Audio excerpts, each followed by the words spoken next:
ദൈവവചനം ശ്രവിച്ചുകൊണ്ടിരിക്കുന്ന വിശുദ്ധന്മാരായ എല്ലാവർക്കും വന്ദനം. ഇവിടെയും അവിടെയും എവിടെയും ചിതറിപ്പാർക്കുന്ന എല്ലാവരെയും ദൈവം അനുഗ്രഹിക്കേണ്ടതിന് വേണ്ടി ഓരോ ദിവസവും ദൈവത്തിൻ്റെ കൃപാസനത്തിൻ്റെ അടുക്കൽ വന്ന് നിങ്ങൾക്ക് വേണ്ടി ഞങ്ങൾ പക്ഷപാതം ചെയ്യുന്നു എന്നുള്ളത് പക്ഷപാതം കേട്ടുകൊണ്ടിരിക്കുന്ന നമ്മുടെ രക്ഷിതാവും കർത്താവുമായ യേശു ക്രിസ്തു സാക്ഷി. ഇത് G2R പ്ലാറ്റ്ഫോമാണ്. എൻ്റെ പേര് കുരുള വർഗീസ്. പത്രോസ് എഴുതിയ 1-ാമത്തെ ലേഖനം 2-ാം അധ്യായത്തിൻ്റെ 9-ാമത്തെ വാക്യത്തെ ആധാരമാക്കിയാണ് നാം തിരുവചനം പഠിച്ചുകൊണ്ടിരിക്കുന്നത്. ഉൽപ്പത്തി പുസ്തകം മുതൽ വെളിപ്പാട് പുസ്തകം വരെ വിസ്തൃതമായി കിടക്കുന്ന ദൈവത്തിൻ്റെ വചനമാകിയാൽ അത്രേ ഈ പ്ലാറ്റ്ഫോമിന് G2R ജനസിസ് ടു റെവലേഷൻ എന്ന പേര് കൊടുത്തിരിക്കുന്നത്. പഠിച്ചുകൊണ്ടിരിക്കുന്ന വിഷയത്തിലേക്ക് വീണ്ടും ശ്രദ്ധ തിരിക്കാം. പുതിയ നിയമ രാജകീയ പുരോഹിത വർഗത്തെയും അവരുടെ അക്ഷരികവും ആത്മീയവും, അതായത് ദൃശ്യവും അദൃശ്യവുമായ ശുശ്രൂഷകളെ സംബന്ധിച്ച് ആധികാരികമായി ഗ്രഹിക്കേണ്ടതിന് പഴയ നിയമ അക്ഷരീക ലേവ്യ പൗരോഹിത്യ ശുശ്രൂഷകളുടെ കർക്കശതയെക്കുറിച്ചും മാറ്റമില്ലായ്മയെക്കുറിച്ചും അല്പമെങ്കിലും ഒരറിവുണ്ടായിരിക്കണം. അതുകൊണ്ടാകുന്നു ആവർത്തിച്ച് നാം പഴയ നിയമ പൗരോഹിത്യ, അവരുടെ ആരാധനാസ്ഥലം, അവരുടെ പൗരോഹിത്യം, ആചാര അനുഷ്ഠാനങ്ങൾ, പുരോഹിത വസ്ത്രങ്ങൾ, യാഗങ്ങൾ, യാഗവസ്തുക്കൾ, നിറങ്ങൾ ആദിയായ വിഷയങ്ങളെ വീണ്ടും വീണ്ടും വിശകലനം ചെയ്യുന്നത്. ഒരു പോലീസുകാരൻ കുറ്റവാളിയുടെ FIR എഴുതുമ്പോൾ, പ്രാഥമിക വിവരം എഴുതി കേസ് രജിസ്റ്റർ ചെയ്യുമ്പോൾ ഇന്ന നിയമത്തിൻ്റെ അടിസ്ഥാനത്തിൽ IPC 110, 310 ഈ വിഷയങ്ങൾ മാത്രമേ എഴുതാറുള്ളൂ. അതിൻ്റെ നിയമങ്ങൾ അറിയണമെങ്കിൽ ഇന്ത്യൻ കോൺസ്റ്റിറ്റ്യൂഷൻ്റെ ആ നിയമം എഴുതപ്പെട്ടിരിക്കുന്ന പേജുകൾ മറിച്ചു നോക്കണം. അതുതന്നെയാണ് നാമും ചെയ്യുന്നത്. പുതിയ നിയമത്തിൽ പൗരോഹിത്യം എന്നൊക്കെ പറഞ്ഞു വിട്ടാൽ പോരാ, അതിൻ്റെ ആധികാരികമായ നിയമ സംഹിതകൾ പഴയ നിയമത്തിൽ എഴുതിയിട്ടുണ്ട്. അതുകൊണ്ടാണ് നാം അതിനെക്കുറിച്ച് പറയുന്നത്. പുതിയ നിയമം എന്താകുന്നു എന്ന് പഴയ നിയമം വിവരിച്ചിരിക്കുന്നു. പഴയ നിയമം എന്തുമാത്രമാകുന്നുവെന്ന് പുതിയ നിയമം വെളിപ്പെടുത്തുന്നു. ആകയാൽ പഴയ നിയമ ആരാധനാ വ്യവസ്ഥകൾ കേവലം ശുദ്ധീകരണ നിയമങ്ങൾ മാത്രമായിരുന്നുവെന്ന് വിശുദ്ധ പൗലോസ് തദ്വിഷയത്തെക്കുറിച്ച് അഗാധമായ പാണ്ഡിത്യം, ബാല്യം മുതൽ പഠിച്ചതിനെക്കുറിച്ച് രേഖപ്പെടുത്തിയിട്ടുണ്ട്. അതിൽ വിശുദ്ധ പൗലോസ് തന്നെ രേഖപ്പെടുത്തിയിരിക്കുന്നുവല്ലോ. എബ്രായർക്ക് എഴുതിയ ലേഖനം 9-ാം അധ്യായത്തിൻ്റെ 9-ഉം 10-ഉം വാക്യങ്ങളിൽ. അത് കേവലം ഒരു ഛായാപടം അഥവാ ഫോട്ടോ മാത്രമായിരുന്നുവെന്നും ഏത് പഴയ നിയമം. എന്നാൽ പുതിയ നിയമമാകട്ടെ ആരാധനയും ആരാധന നിയമങ്ങളും നിർജ്ജീവമായ ഛായാപടത്തിൻ്റെ സാക്ഷാൽ വ്യക്തിത്വം, അതായത് ജീവനുള്ള വ്യക്തിക്ക് തുല്യമാകുന്നു എന്നും ഗ്രഹിച്ചാൽ നന്ന്. 1 ഒരു ഫോട്ടോ, 2 ഒരു ലൈഫ് പേഴ്സൺ അഥവാ ജീവനുള്ള വ്യക്തി. ഇതാണ് പഴയ നിയമവും പുതിയ നിയമവും തമ്മിലുള്ള വ്യത്യാസം. ഉദാഹരണത്തിന്, അവർ യാഗം കഴിച്ച യാഗമൃഗങ്ങൾ എല്ലാം ഊനമറ്റതും. പുറപ്പാട് പുസ്തകം 12-5, 29-1, ലേവ്യ പുസ്തകം 1-ാം അധ്യായം 3, 10, 3-ാം അധ്യായം 1, 6 ഇങ്ങനെ നീണ്ടുപോകുന്നു. യാഗവസ്തുക്കൾ ഊനമില്ലാത്തതായിരിക്കണം. അവയുടെ ഊനമില്ലായ്മ അംഗീകരിക്കുന്നത് മാനുഷിക പുരോഹിതന്മാരായിരുന്നപ്പോൾ മനുഷ്യരുടെ ഇടയിൽ നിന്നും ദൈവത്താൽ തിരഞ്ഞെടുക്കപ്പെട്ട 12 ഗോത്രങ്ങളിൽ ഒരു ഗോത്രമായിരുന്ന ലേവി ഗോത്രത്തിലെ പുരോഹിതന്മാർ ആയിരുന്നപ്പോൾ സകല ലോകത്തിലും സകല കാലത്തിലും ഉള്ള സകല മാനവരാശിയുടെയും പാപപരിഹാരം ഏകയാഗമായി പാപത്തിൻ്റെ നിത്യ പരിഹാരം വരുത്തിയ യാഗ വസ്തു ദൈവത്തിൻ്റെ കുഞ്ഞാടായിരുന്നു എന്ന് യോഹന്നാൻ 1-ാം അധ്യായം 29-ഉം 35-ഉം വാക്യങ്ങളിൽ കാണുന്നുണ്ട്. ഇസ്രായേൽ ജനത്തെ മിസ്രൈമിൽ നിന്ന് വിടുവിക്കുവാൻ യാഗമായി തീർന്ന ആ പെസഹ കുഞ്ഞാട് മുതൽ എന്നാണ് ആലയത്തിൽ അവസാനമായി യാഗം കഴിച്ച മൃഗം ഏതായിരുന്നു എന്നറിയുന്നില്ല. അതുവരെ ശലോമോൻ ആലയം പ്രതിഷ്ഠിച്ചപ്പോൾ എത്രായിരം ആടുകളെയാണ് യാഗം കഴിച്ചത്. അങ്ങനെ ലക്ഷോപലക്ഷം ആട്, കോലാട്, ചെമ്മരിയാട്, മൃഗങ്ങൾ, കാളകൾ, പശുക്കൾ എന്നിവയെല്ലാം കേന്ദ്രീകൃതമായി വിരൽ ചൂണ്ടുന്നത് ഒറ്റ യാഗമൃഗത്തിലായിരുന്നു. ലോകത്തിൻ്റെ പാപത്തെ ചുമക്കുന്ന ദൈവത്തിൻ്റെ കുഞ്ഞാട്. ഇസ്രായേൽ ജനത്തിൻ്റെ പാപം, അബ്രഹാമ്യ സന്തതിയുടെ പാപം മാത്രം ആ യാഗമൃഗങ്ങൾ വഹിച്ചപ്പോൾ ജാതികൾ, ഗോത്രങ്ങൾ, ഭാഷകൾ, വംശങ്ങൾ എന്നിങ്ങനെ ലോകത്തിൻ്റെ ഏത് ഖണ്ഡങ്ങളിലും ദ്വീപ് സമൂഹങ്ങളിലും പാർക്കുന്ന സകല മനുഷ്യർക്കും വേണ്ടി യാഗമായി തീർന്ന ഏക യാഗമൃഗം ദൈവത്തിൻ്റെ പുത്രനായ കുഞ്ഞാടായിരുന്നു. അപ്പോൾ ആ യാഗങ്ങളും യാഗമൃഗങ്ങളും ആ യാഗം നടത്തിയ പുരോഹിതന്മാരും വിരൽ ചൂണ്ടി കാണിച്ചത് ഒരേ ഒരു കേന്ദ്ര ബിന്ദുവിൽ, നസ്സറായനായ യേശു ക്രിസ്തുവിൽ. പഴയ നിയമ യാഗവസ്തുക്കൾ യാഗമായി യാഗപീഠത്തിന്മേൽ എരിഞ്ഞടങ്ങുമ്പോൾ ദൈവപുത്രനെ, ലോകത്തിൻ്റെ പാപത്തെ ചുമക്കുന്ന ദൈവകുഞ്ഞാട് മരിച്ചു പാപമോചനത്തിൻ്റെ ശുശ്രൂഷ നിവർത്തിച്ച ശേഷം ഉയർത്തെഴുന്നേറ്റ് സ്വർഗത്തിലേക്ക് ആരോഹണം ചെയ്തു. ഇപ്പോഴും പിതാവിൻ്റെ അടുക്കൽ വലതുഭാഗത്തിരുന്ന് അവനെ വിശ്വസിക്കുന്ന സകലർക്കും വേണ്ടി ഏക മധ്യസ്ഥനായി ജീവിക്കുന്ന യേശു ക്രിസ്തു അത്രേ. ഗലാത്യർക്ക് എഴുതിയ ലേഖനം 3:19, 20, തിമോഥെയോസിന്റെ 1 ലേഖനം 2 5 വാക്യം, എബ്രായർക്ക് എഴുതിയ ലേഖനം 8 6 വാക്യം, 9, 15, 12, 24 എന്നീ വാക്യങ്ങൾ വായിച്ചു കൊണ്ടാൽ അല്പം കൂടെ ആഴമായി നിങ്ങൾക്ക് ഗ്രഹിക്കുകയും നിങ്ങളോടുകൂടെ വസിക്കുന്ന, നിങ്ങളുടെ ഉള്ളിൽ വസിക്കുന്ന ആ പരിശുദ്ധാത്മാവ് ഈ മുകൾ പറഞ്ഞ വാക്യങ്ങൾ എഴുതുവാൻ അപ്പസ്തലന്മാരുടെ കരങ്ങളെ ചലിപ്പിച്ച, ഹൃദയത്തെ നിറച്ച അതേ പരിശുദ്ധാത്മാവ് നിങ്ങളുടെ ഉള്ളത്തിലും വസിക്കുന്നത് കൊണ്ട് ആ വിഷയം പൂർണ്ണമായി ഗ്രഹിക്കുവാൻ, നിങ്ങളുടെ ഹൃദയങ്ങൾക്ക് താങ്ങാകുന്നിടത്തോളം ഗ്രഹിക്കുവാൻ ആ ദൈവാത്മാവ് സഹായിക്കും. ഇതത്രേ പഴയ നിയമ യാഗം. യാഗവസ്തുക്കളും രാജകീയ പുരോഹിത വർഗത്തിന് വേണ്ടി ഏകമായി തീർന്ന യാഗത്തിൻ്റെ മധ്യസ്ഥനും നമ്മളിൽ ഉള്ള പ്രധാന വ്യത്യാസം. ഒരിക്കൽ കൂടെ പറയാം, ഇതത്രേ പഴയ നിയമ യാഗവസ്തുക്കളും രാജകീയ പുരോഹിത വർഗത്തിന് വേണ്ടി ഏകമായി തീർന്ന യാഗത്തിൻ്റെ മധ്യസ്ഥനും തമ്മിലുള്ള പ്രധാന വ്യത്യാസം.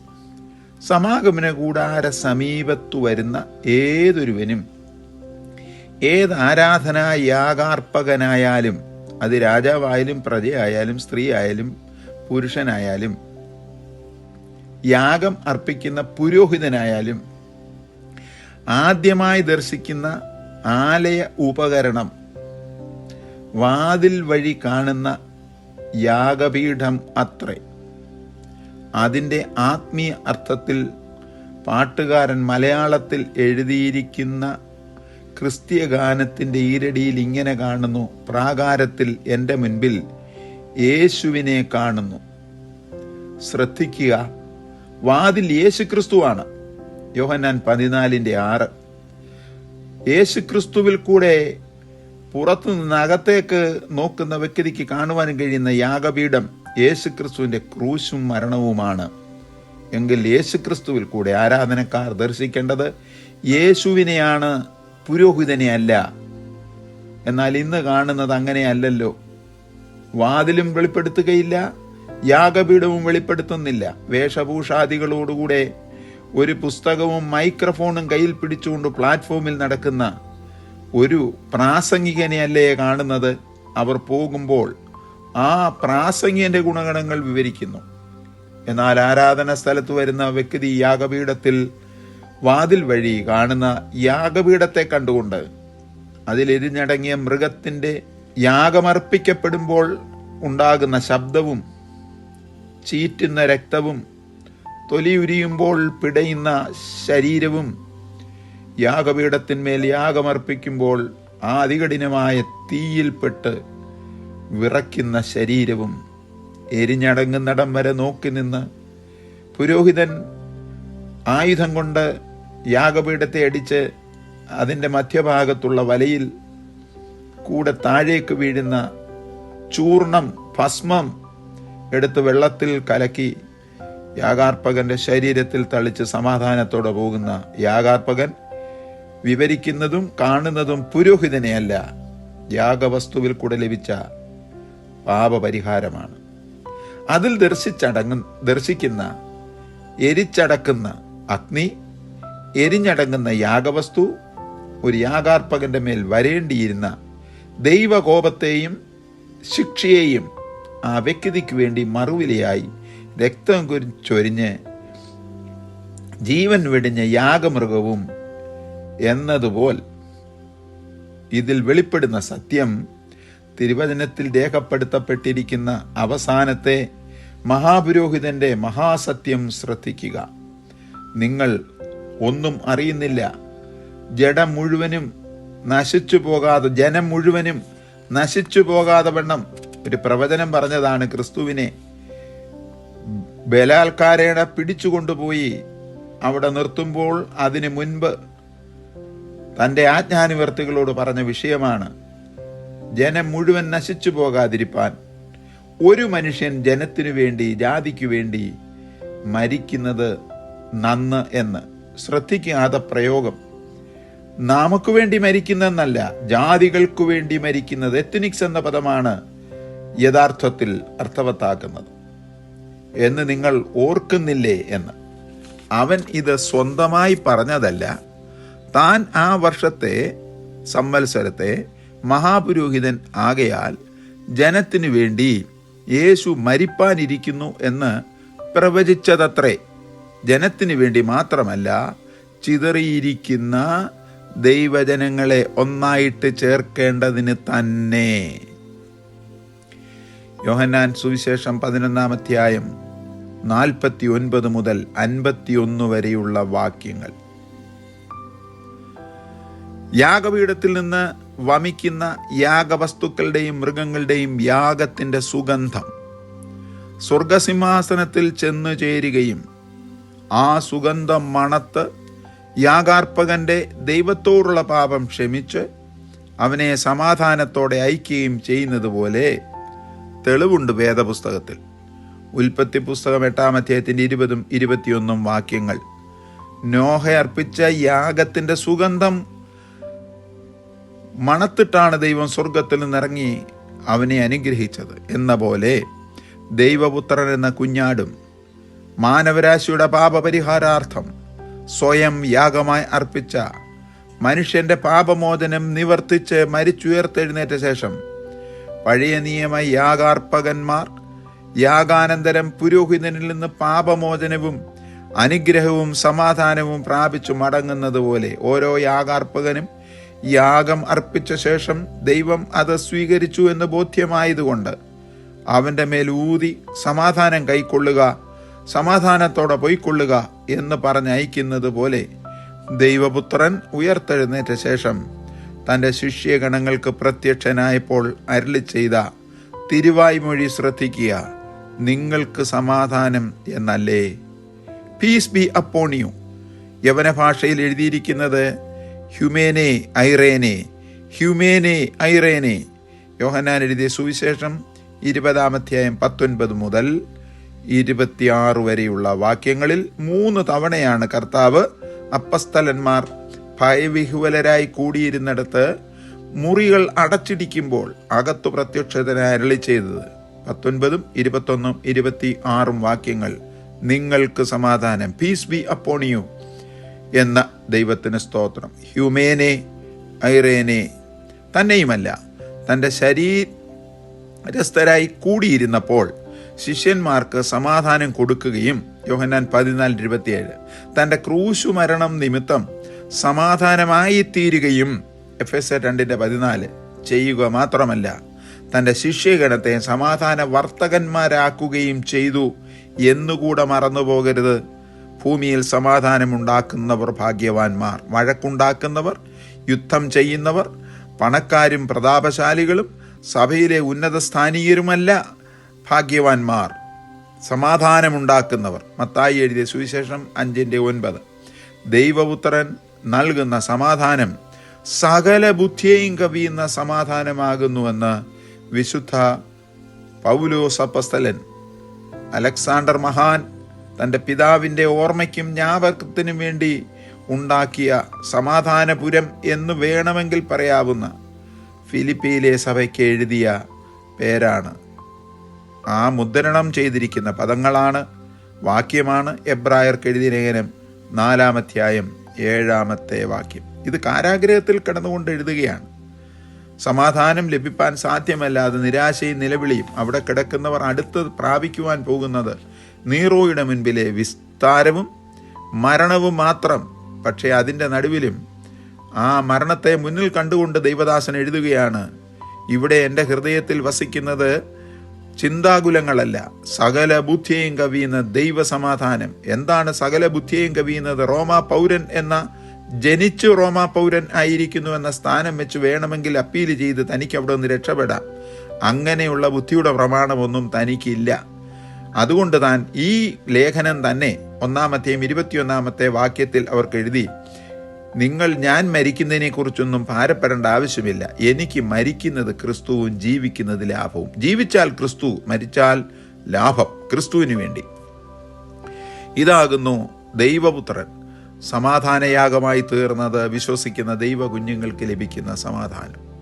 ഈ യാഗപീഠം പാപിയായ മനുഷ്യനെയും നീതിമാനായ മഹോന്നതനായ ദൈവത്തെയും ബന്ധിപ്പിക്കുന്നു. പാപിയായ മനുഷ്യൻ്റെ ഏത് പാപത്തെയും പരിഹരിച്ച് സമാധാനത്തോടെ അയക്കുന്ന ഏക ദൈവം യേശുക്രിസ്തു മാത്രമാണ്. സ്വർഗവും ഭൂമിയും തമ്മിൽ സന്ധിക്കുന്നതും യാഗപീഠത്തിൽ അത്രേ. പാപിയായ മനുഷ്യനെയും പരിശുദ്ധനായ ദൈവത്തെയും തമ്മിൽ നിരപ്പുണ്ടാക്കി ഒന്നാക്കി തീർക്കുന്നതും ഈ യാഗപീഠത്തിൻ്റെ പൊരുളാകുന്ന ക്രൂശു മാത്രമാകുന്നു. അതുകൊണ്ടാണ് വിശുദ്ധ പൗലോസ് എഴുതിയത്, ക്രൂശിൻ്റെ വചനം നശിച്ചു പോകുന്നവർക്ക് ഭോഷത്വമാകുമ്പോൾ രക്ഷിക്കപ്പെടുന്ന നമുക്ക് ദൈവശക്തിയാകുന്നു. അതുകൊണ്ട് എനിക്ക് പുകഴുവാൻ ക്രൂശിലല്ലാതെ ഒന്നുമില്ല. തനിക്ക് പുകഴുവാൻ ഒരുപാട് കാര്യങ്ങൾ ഉണ്ടായിരുന്നതായി ഫിലിപ്പിയർക്ക് എഴുതിയ ലേഖനം 3 എഴുതിയിട്ടുണ്ടല്ലോ. അതിനെയെല്ലാം ഛേദമെന്നെഴുതി, ചപ്പും ചവറുമെന്നെഴുതി. ഇപ്പോൾ തൻ്റെ പുകഴ്ചാവസ്തു ക്രൂശു മാത്രമാണ്. പാപിയായ മനുഷ്യനെ ദൈവവുമായി നിരപ്പിക്കുന്നത് യേശു ക്രിസ്തു മാത്രമല്ലാതെ ആരാകുന്നു?